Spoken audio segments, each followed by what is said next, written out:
Satu hari jelang sidang vonis Verdi Sambo dan Putri Chandrawati, orang tua Yosua telah bertolak menuju ke Jakarta untuk menghadiri sidang secara langsung. Bagaimana persiapan keluarga menghadapi sidang putusan esok?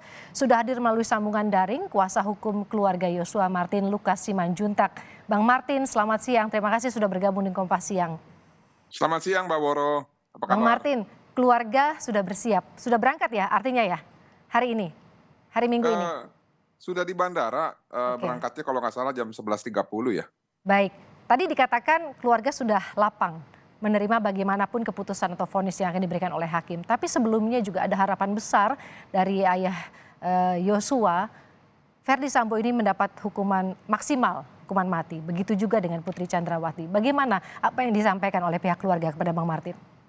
Ya itulah ya ketulusan hati dari keluarga. Kalau kita ingat kan dulu di awal sebelum keluarga ini bertemu dengan kami ya. Coba lihat apa sih yang terjadi. Joshua itu dianggap sebagai pelaku pelecehan seksual, tidak dimakamkan secara kedinasan. Lalu di tanggal 28 kami patahkan itu pada saat ekshumasi, akhirnya Joshua diberikan pemakaman secara kedinasan yang layak. Lalu sebelumnya peristiwanya tembak-menembak. Akhirnya berdasarkan dan juga akibat perjuangan keluarga dan kami dan juga dibantu oleh Richard di dalam proses penyidikan dan persidangan, akhirnya tidak ada itu yang namanya tembak-menembak. Yang ada adalah pembunuhan berencana sehingga eh, siapa namanya itu Verdi Sambo dan istrinya dan juga para companion mereka Ricky dan Kuat ikut sebagai pelaku. Nah, sekarang sudah dalam tahap menunggu vonis ya. Ya. Jaksa sudah melakukan tugasnya dengan baik walaupun ada beberapa hal yang kami tidak sepakat gitu ya. Namun ini sesuai dengan apa harapan dari keluarga, terbukti secara sah dan meyakinkan perbuatan pembunuhan secara berencana. Khusus untuk Verdi Sambo itu juga ada pasal 49.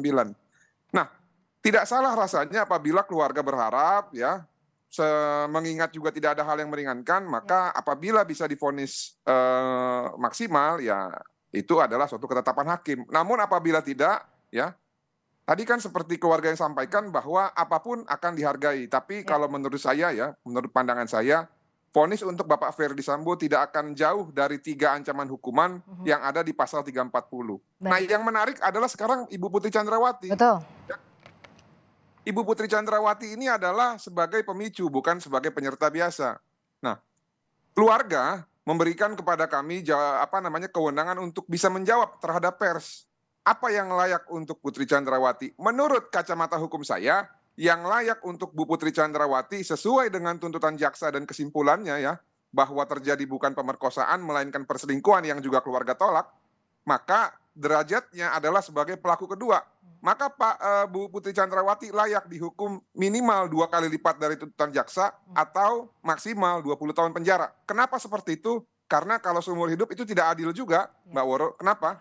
Karena Verdi Sambo dan Putri ini kan suami istri, mereka punya anak. Baik. Bayangkan kalau kedua orang tua dihukum seumur hidup, nanti anaknya tidak memiliki lagi kesempatan untuk bersatu dengan salah satu dari anggota keluarga mereka ataupun orang tuanya. Ini juga kita concern. Oleh karena itu, khusus untuk Bu Putri Chandrawati, hukumannya angka saja. Demikian, terima kasih. Ini kalau kita tidak mendahului bagaimana vonis hakim besok, tapi kalau bisa sedikit berandai-andai, Bang Martin, jika memang vonis ini sama atau mungkin di bawah dari tuntutan, apa yang kemudian akan langkah yang sudah mulai dipersiapkan oleh penasihat hukum?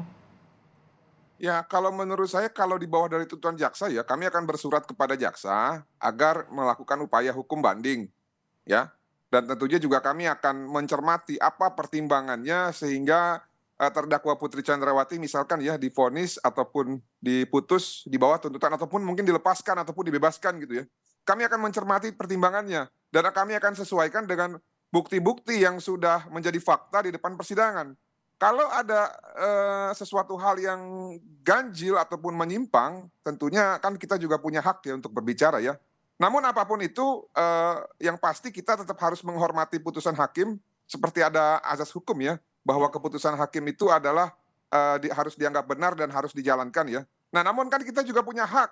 Hak apa itu? Untuk bersuara dan juga mengajukan banding gitu. Dalam hal ini adalah kewenangan jaksa. Dan itu pasti akan kita lakukan nanti. Baik, Demikian. Bang Martin, ini soal Eliezer. Penasihat hukum Eliezer juga meminta keringanan hukuman. Sementara di sisi lain kita tahu bahwa jaksa melihat Eliezer ini walau statusnya justice collaborator tapi juga tetap sebagai pelaku. Bagaimana keluarga menanggapi keinginan kuasa hukum atau penasihat hukum dari Eliezer ini, Bang Martin? Jadi memang ada sedikit perbedaan ya.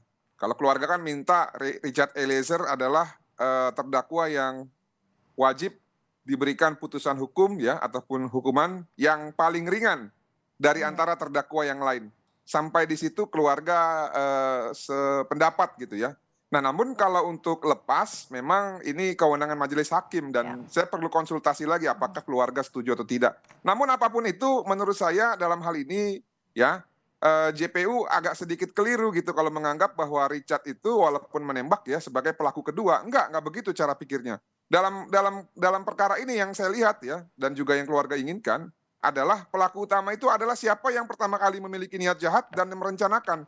Kalau pelaku ataupun penembak itu bisa digantikan karena stok penembak dari Verdi Sambo ataupun ajudan Verdi Sambo itu banyak. Oleh karena itu ya dikaitkan dengan penetapan tersangka Richard pada saat tanggal 5 Agustus di mana hanya dia yang jadi tersangka dengan pasal 338, sebenarnya dia bisa saja tutup mulut dan terima uang Verdi Sambo.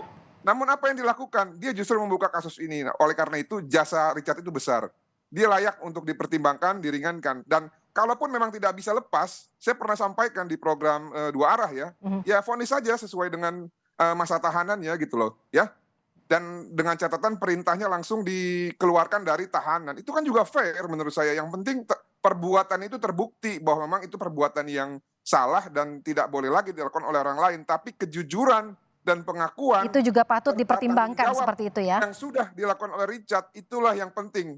Karena untuk negara yang saat ini menurut presiden kita sedang melakukan revolusi mental ya, kalau itu bukan cuma angan-angan, maka butuh role model untuk mengimplementasikan hal tersebut. Demikian, terima kasih. Baik, terima kasih Bang Martin Lukasimanjuntak, penasihat hukum dari keluarga almarhum Yosua sudah bergabung di Kompas Siang hari ini.